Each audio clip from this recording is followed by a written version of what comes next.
The latest thoughts on where Big 12 teams are in the NCAA tournament, their bracket outlook. We picked the brain of an expert, Robbie Triano of Midwest Madness, and SiriusXM is here. That's coming up on today's show. You are Locked On Big 12, your daily podcast on the Big 12 Conference, part of the Locked On Podcast Network, your team every day. Once again, Josh Neighbors here, Locked On Big 12 podcast today, brought to you all by the FanDuel Sportsbook, America's #1 sportsbook. Make sure you guys subscribe to the channel here on YouTube. Also subscribe to Midwest Madness, wherever you guys get your podcasts. Also find Locked On Big 12 in those places. Robbie Triano is here with us. So Robbie, I thought about this today. I hadn't thought about it until today. 7 teams in, none of them above a 10 seed. Right. I mean, so in 6 to 7 matchups, you're going to have teams that are the lower seed, if you will, and none of them are double-digit seeds. I think it just kind of shows you that to me is like one of the weird ones, but I think it's kind of a really strong example of how good the conference is. The fact that there were no bubble teams, that got into nobody's fighting for their spot in. Like the 7 that got in are like 7 strong, good teams. We know Oklahoma State in and out, but still 70% of your league in, and that's 70% no double-digit seeds.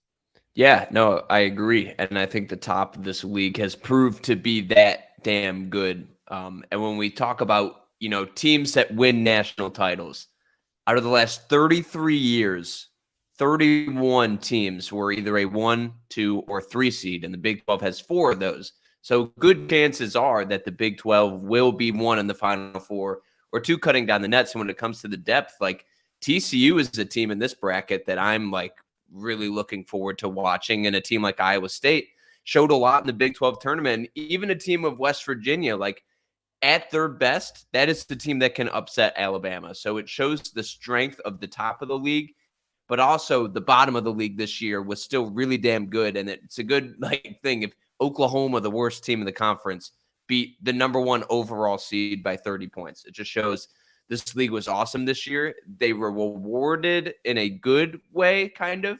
But I didn't think they got the credit they deserved, really, especially looking at where Kansas was put. So now we think about, I'm sure you had your initial thoughts, but when you look at the bracket, and I'll pull it up here now, when you think about Big 12 teams, where do you go now? You and I are recording this on a Tuesday afternoon. It's going to air on Wednesday. But as we're kind of, approaching getting really close to tournament, first 4 games tonight. Now, the tough thing is 2 of our 6 seeds, Iowa State and TCU, both have to wait to see who their opponents are going to be, right? We have Pitt, Mississippi State, which will play. And I've been on record as saying if it is Mississippi State, in fact, that wins, I'm not looking forward to watching Mississippi State play Iowa State. That might be the worst game you'll see all tournament. And then TCU awaits the winner of Nevada and ASU. So we don't know those matchups, but still, you could look at them with their roads and whatnot. So where are you looking? What is exciting you right now as you and I are recording? You got your eyes on. Yeah. What really intrigues me about the bracket is I look at the Texas Longhorns, who just had a really good Big 12 tournament and a really good just end to their season in general. They closed the year destroying Kansas. They basically went through the Big 12 tournament besides that TCU game with ease. And when I look at their road, there's not a lot of hiccups, I really think, going to there. You play Colgate, you have the potential of playing Texas A&M, which is just, an awesome rivalry matchup. And if we all want that game to happen, Penn State's probably going to be the one winning that game. And then you have a potential road to face Iowa State. And that's a really intriguing matchup if we do get a Sweet 16 of Texas, Iowa State. I believe in the Texas Longhorns to get that done, but we understand on a neutral court, Gabe Kalsher has been unbelievable for Iowa State, especially in that game against Baylor, and we saw last year in the NCAA tournament. I really do look at Texas, and I see if they go through that and they make it to the Elite Eight and they play Houston, who isn't a team that, they're a good team, but they haven't necessarily gone through the gauntlet of the Big 12 or have had real road battles. That's a really good matchup for Texas. And I think I have Texas in my Final Four. I have Texas in my national title game. And it's because I don't think their road to get there is necessarily that hard. Yeah, I think people are horrified of picking them, right? For obvious reasons. They've been burned in the past. But you know, I guess the one thing you worry about, right? You think about the team that won the Big 12 tournament a couple years ago. You worry about like that peaking and then there kind of being a letdown after that. Now, I don't foresee that with this team. I don't think I think it's hard to look at that side of the bracket and not feel good about them. Especially we're looking right now at this like little quadrant.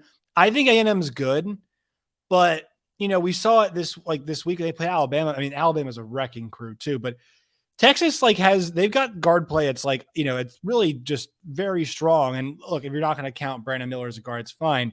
But still, those guards did really well against a team in A&M that's got pretty decent guards too. So I think the good thing about a game against A&M or about Penn State, because Penn State's one of those spread you out type teams that they really kind of just play five guys. And like Texas can hang with that too.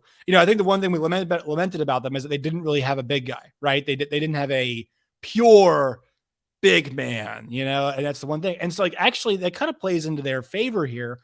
We think about their matchups, at least in the first two rounds, you're not really overly concerned with kind of what they're going to be facing off against. Like they're fine with matchups. So I'm good with that one too. Iowa State's interesting. What makes them such a dangerous team is the defense. And when it's almost like for them, Robbie, I really can't think, when's the last game we were watching them in a tournament setting, just getting bombed, just getting bombed on. Like I thought Miami did a great job last year. I feel like they kind of took it to them a little bit, but I think about maybe the Missouri game this year, but that was at Mizzou Arena, right? So a team sped them up, and it's just hard to think about a situation where a team is going to really stick it to Iowa State offensively. Now, I know like they're not great on offense, but that's, I think, where to me, as somebody who's been down on them all year, this is kind of like the right draw. Now, Xavier can score a little bit, but Iowa State, they'll take that and they just kind of take away what you're good at. So, who is the team where it's like they've got a game breaker, it's basically over? I mean, I know, Xavier there, the three does have some decent guys. I know people are afraid of Nunji and Fremantle and guys like that, but still, I'm not that horrified of them as a 3 seed. So, your thoughts on where they are situated right now? Yeah, Iowa State to me is a team that can handle a lot of different lineups. And what they had in the Big 12 that I don't think a lot of other teams had was competent bigs. You have Robert Jones, who is this big guy as well as Oshun Osuni, who's coming like this big guy who can rebound and can hustle. And that team, like that game against Baylor was really eye-opening because I've been a little bit on the doubting Iowa State train. But they are a really good hustle group with a lot of great guards. And if you have a player like Gabe Kalsher who can shoot, like if he is going off, like that's a really good team. And then you have a guard like Taman Lipsey, who was very turnover heavy in that Big 12 tournament, but is a really good freshman guard that can lead the offense. He needs to shoot a little bit more. And then you have another scorer like Jaron Holmes. They're a really balanced team that obviously like leans to the defensive side of things. But if they can prove something or get a good performance from a Jaron Holmes or a Gabe Kalsher, that team can be deadly. And I really do think the ceiling for that team is like playing Texas in the Sweet 16. That's not a team I think that can make the Elite Eight. That's not a team I think that can sneak into the Final Four, be that type of Cinderella story. They're a good team that I think is going to benefit from not playing in the Big 12. And I can see them upsetting a team like Xavier. So let's think about now, which team in the Big 12 do you think is prime for, and let's not go West Virginia because they're an 8-9 matchup, but which Big 12 team do you think is most primed for an early, and I think the best way to qualify it is disappointing exit from the NCAA tournament? Which team do you feel like that is? Is it KU because the way they're playing as of late, right? The 2 losses to Texas. Is it a TCU because everything going on off the court? Where do you, if I say disappointing early exit, who are you targeting with that? This is a 2-part question because I think this team is in the easiest region, but I think this team has the biggest chance to get upset early because of what they do defensively, and that's Baylor. And that Big 12 tournament needed to be used as a ramp to get up to the level where they are playing really good basketball at the right time. And they got out-hustled. They couldn't score inside. Adam Flagler and LJ Cryer kind of disappeared while Jalen Bridges did everything. Their defense was just really bad. And that's a team that I don't think can just rely on offense and rely on great scoring every single time, because someone's going to have an off night, and they are a old young team. As in, the players that are old, and the players who are young are young. And Baylor, to me, is one that I could see not making the Elite Eight and not making the Final Four, and one who could possibly get upset by a Creighton or a Virginia down the road. That's a team that I am not necessarily high on this tournament, and I don't know anyone who can be. And the fact that you have to rely 20 to 25 minutes on Flo Thamba, that's a terrible mix for anybody. He is the worst basketball player I've seen play in the Big 12 this year. He absolutely sucks. So, yeah, I'm really tentative about Baylor, and I don't think they have a very high ceiling this year. Yeah, it's interesting about a second round matchup for them is so Creighton is a team that most of the year, and they've done, especially like lately, like the numbers really do love them. They are up there for adjusted offensive efficiency and adjusted defense efficiency. I'm trying to find out where NC State is. NC State, the one thing is, like, they got a couple guys who are very, very good playmakers. You got Travion Smith, who is just like, he's essentially a less efficient Keontae George. And then obviously you have DJ Burns, who's everybody's favorite big man. And I think Creighton's obviously the one that worries you a bit more. Like, I think if Baylor plays Creighton, Robbie, that game's probably a pick 'em. And I actually wouldn't be shocked if Creighton's, I feel like, well, I don't know, but that's probably a pick 'em. And I would not be shocked if that one closes as Creighton as a favorite. Yeah, that one does worry me. But the one thing I think about Baylor, it was just like, it's so hard to write them off as, yeah, they lost last year, but that team that they lost to ended up being one of the hottest teams that we've seen come into a March. And it turns out it was actually just like an aberration. They were in, and that's how scorching hot they were, right? North Carolina didn't make the tournament this year, got one quad one win. And yeah, I mean, they fell to an aberration. And hell, even KU almost lost that aberration, right? I mean, North Carolina was almost our national champions last year. That's how good they were. And it was, you might be comfortable saying that was a fluke. I think Baylor's experience has to count because they still have parts of that national championship team still around, like guys who are, a part of that process. And I think, that second game is going to show us a lot, right?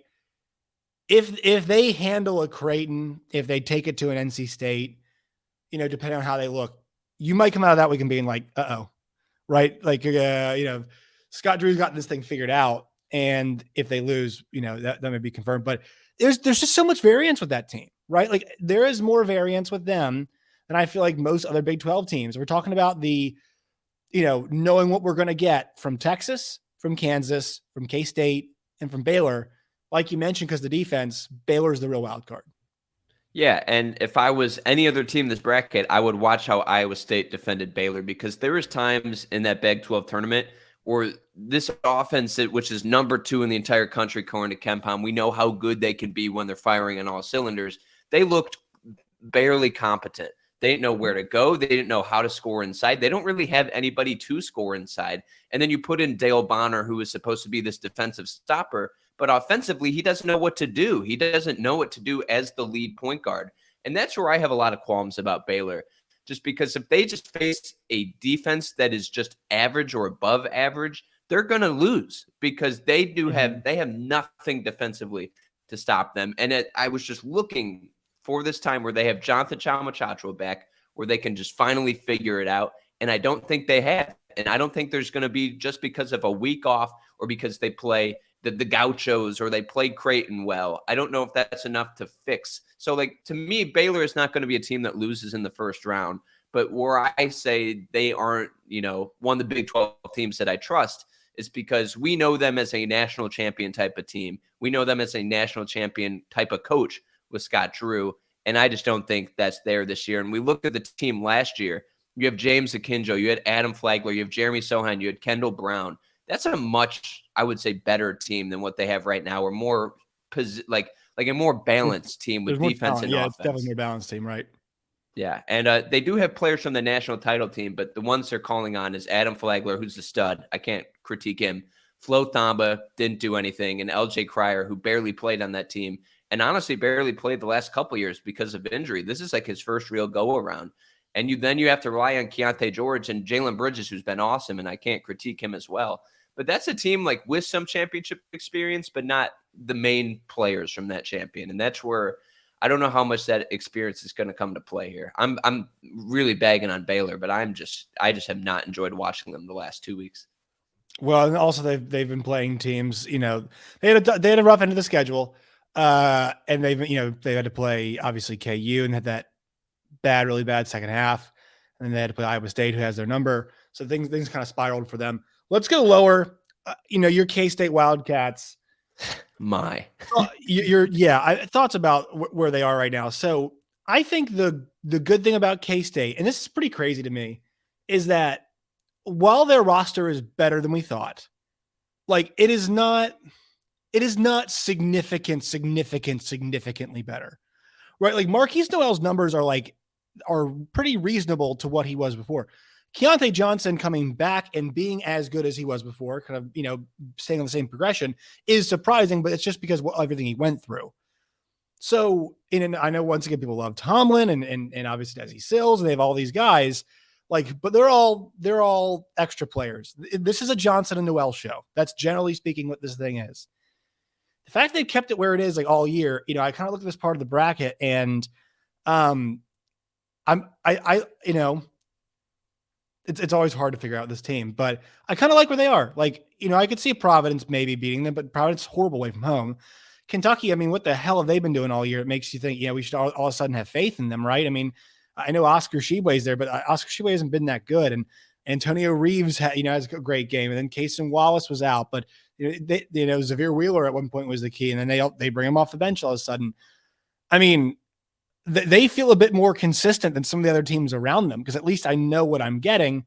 And I like that about them and kind of where they're positioned. Yeah, absolutely. And if you look at this season for Kansas State, pick 10th in the preseason poll.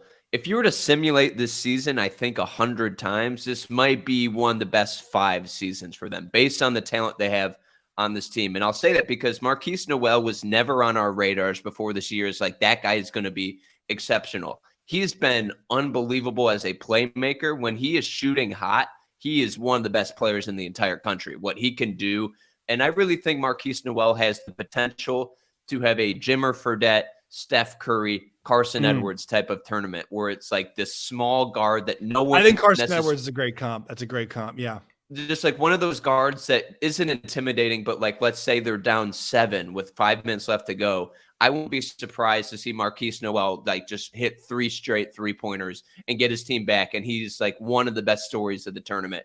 And then I look at Keontae Johnson, and you come before the year, we didn't know what that was going to be with coming back from a really terrible injury, life-threatening, almost died on a court type of injury. And then he comes to Kansas State, and Jerome Tang has basically made lemonade out of everything he's done. He has brought every good strength that he has as a ball handler, as someone who can post up, as someone who can go get alley-oops, as a rebounder. They have made their team around those 2 players. And I think that Jerome Tang has done such an amazing job with that because the rest of that team is not very good. You have Naquan Tomlin, who is very raw. He's playing Division I basketball for the first time in his life this year. And He has potential NBA prospect now. He's going to be good, but he's not there right now. The rest of that team, I don't think would start for any other Big 12 team. And that's where Jerome Tang has done such a good job making that team as good as it is. But I think, I don't think this is a team that can go to an Elite 8 or win in the Final Four. I think their road can beat a Providence or Kentucky. And then I think their road will end with Marquette, who is a team I have in the Final Four. But to all the Kansas State fans, that's an amazing season. First year in Jerome Tang, you get that far with what the team you have. And now you just proved to the entire country, hey, do you want to prove your NBA draft stock? Come to us. Come transfer to us. Look what we did with this person who almost was never going to play basketball again. And we made him the player we all thought he was going to be when he was in the SEC, being picked the preseason player of the year. He was that at Kansas State. And the future's really high for Kansas State, but I don't see them making a Final Four this year. I'll tell you this. The one thing Kansas State has, and I think this is important, is that in that bottom part of the bracket, they have the best player, I think, out of any team. Agreed. I would put that up there, with Kolak from Marquette and Boogie Ellis, obviously, and I guess say Walker's Michigan State's best guy, and then Bynum for Providence and Sheboy for Kentucky. I mean, in this bottom part, they have the best player, and that is a massive, massive thing to say. An advantage that they have. It's funny you bring up Marquette, and I love what job Shock has done. One of these schools, and maybe it doesn't happen, but one of the red hot schools from a conference tournament, it usually happens, is going to falter, right? Because right now we're high on Illinois. We're high on obviously Marquette. We're high on Texas. We're high on Arizona, right? Those are three that just won the power conference tournaments that are not one seeds, right? So I'm curious to see, and maybe I'm wrong. Maybe it is Purdue, right? Maybe it is Purdue because nobody's really excited about what they've been doing. But yeah, I'm wondering which one of them will get caught. And then between everybody else we have not talked about yet, TCU, Kansas, even throw West Virginia in there if you'd like to throw them in there too. Thoughts on those schools? Anybody you like out of that group to do some serious damage, or are they on there's some trepidation there? Let's have the Kansas conversation because, I mean, what ridiculous for the season they had, for the amount of quad one wins they have, for the gauntlet they've gone through, and to be rewarded as the number 3 overall 1 seed, not playing in the Kansas City region. That's, you can complain all you want. They got a terrible road ahead because they play Howard, which I'm going to chalk up as a W.